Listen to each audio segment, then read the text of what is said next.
অত্যন্ত দুঃখের সাথে জানাচ্ছি যে আমাদের রংপুর শহরের যে মাস্টারপাড়া নামে যে এলাকাটা, সেই এলাকাটা অতি দরিদ্র এলাকা।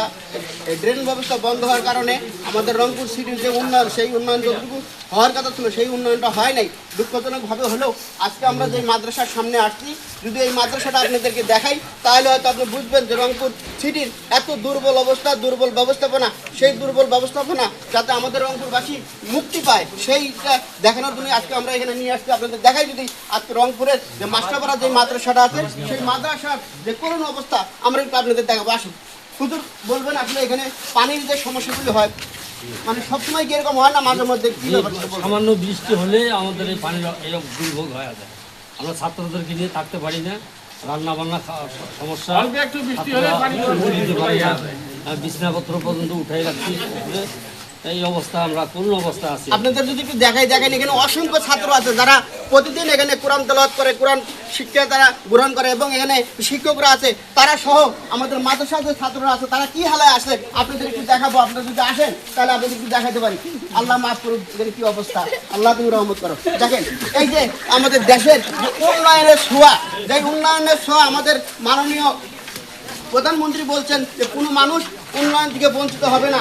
আজকে যদি আপনাকে দেখাইতে চাই, দেখেন এই পানিগুলি কিন্তু অত্যন্ত ময়লা এবং নোংরা একটা পানি। সেই নোংরা পানির মধ্যে এইসব কোরআন তেলাওয়াত যারা করে তারা কিন্তু সাধারণত উজু না করলে তাদের কোরআন শরীফ পড়াটাও অনেক সময় নিষিদ্ধ হয়ে যায়, যে উজু করতে হবে, শরীরটা পবিত্র রাখতে হবে। এই যে পানিটা আমাদের, এটা কিন্তু রংপুরে আপনারা জানেন যে পানিটা জমে, সেই পানিটা কিন্তু ড্রেনের থেকে যে পানিটা আছে সেই পানিটা এখানে জমে। এরকম নোংরা পানির মধ্যে আমাদের মাদ্রাসার যে ছোটো ছোটো কচি বাচ্চারা লেখাপড়া করবে কীভাবে, খাবে কিভাবে, আপনাদের যদি একটু দেখাই, বাবা একটু ভিতরে আসতো। এই মাদ্রাসার যে কক্ষগুলি আছে সেই কক্ষগুলির মধ্যে পানি। আজকে সব থেকে দরিদ্র হচ্ছে আমাদের মাদ্রাসার যে শিক্ষা ব্যবস্থা। এই মাদ্রাসার শিক্ষা ব্যবস্থাতে কিন্তু কোনো উন্নয়ন হয় না। আমরা জানি যে প্রাইমারি স্কুলে কিন্তু মানুষ অনুদান পায়, কিন্তু আমাদের যে মাদ্রাসার শিক্ষা, যেখানে মানুষকে সঠিক শিক্ষা দেওয়া হয়, এই মাদ্রাসার শিক্ষার থেকে আমরা জানি যে এখানে সবাই ভদ্র এবং ভালো মানুষ তৈরি করার কারখানা হলো আমাদের বর্তমান বাংলাদেশের মাদ্রাসাগুলি। যখন আমরা দেখি স্কুল থেকে যখন শিক্ষা লাভ করে, কলেজ থেকে শিক্ষা লাভ করে তারা হয়ে যায় শিক্ষিত চোর, আর আমাদের মাদ্রাসার থেকে যখন লেখাপড়া একটা ছাত্র যখন পাশ করে তখন হয়ে যায় সে মসজিদের মুয়াজ্জিন। এই মসজিদের মুয়াজ্জিন সারা দেশ থেকে আমরা জানি যে অবহেলিত মানুষ হচ্ছে মসজিদের মুয়াজ্জিন, কিন্তু সেই সব অবহেলিত মানুষ সারা জীবন মানুষের পাশে দাঁড়ায়। আর তাদের শিক্ষা ব্যবস্থা যখন এত করুণ অবস্থা, দেখেন আপনাদের যদি দেখাই শিক্ষা কক্ষ যেখানে বাচ্চারা থাকে, দেখেন আপনাদের যদি দেখাই যে যেখানে বাচ্চারা থাকে সেই জায়গাটা পর্যন্ত এরকম পানিতে ভেসে গেছে। আসলে এটা কিন্তু দেখার মতো কোনো লোক আমরা দেখতেছি না। সরকার থেকে যে কোনো লোক আসবে তাদেরকে খাবার দিবে, সাহায্য দিবে, সেই ধরনের লোকও কিন্তু এই মাদ্রাসায় এখনো পৌঁছে নাই।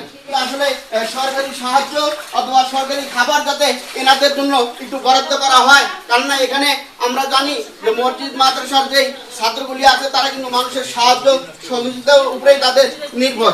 পানির কারণে কিন্তু তাদের ঘুমের জন্য যে কষ্টটা, সেটা আজকে প্রায় এক সপ্তাহ থেকে ওনারা এই ভুক্তভোগী।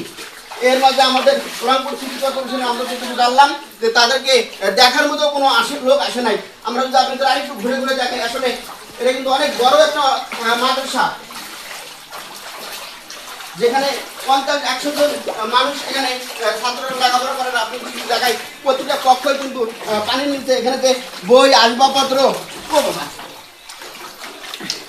এখানে যদি দেখাই আপনাদের যে বই আসবাবপত্র সম্পূর্ণ কিন্তু ভিজে ভিজে নষ্ট হয়ে গেছে। আমরা যদি দেখাই এই পাশে দেখেন পিছন সাইডটাও কিন্তু অনেক পানির মধ্যে আছে। আপনাদের যদি দেখাই দেখেন পিছন সাইডেও অনেক পানি।